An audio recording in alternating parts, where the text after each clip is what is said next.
How to get Vivid filter in your Android device. Hello everyone, I'm here to guide you how you can get Vivid filter in your Android device. So if you want to get the Vivid filter on your Android device, there are a few ways you can do it depending on the app or platform that you are using. First of all, you can do it by using your Google Photos.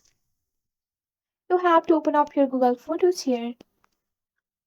After that, here you have to choose the photo that you want to edit and you have to tap on the edit option. Once you are on your edit option here, you have to just go for the filter option here. Once you are on your filter option, you will see the vivid option. Just tap on the vivid option here and after that you can just go for this and you can save your changes by tapping on the done option here. You can see that. So this way you can easily get the vivid filter in your Android device. Also you can go back and navigate to your camera icon. Once you are on your camera icon, here you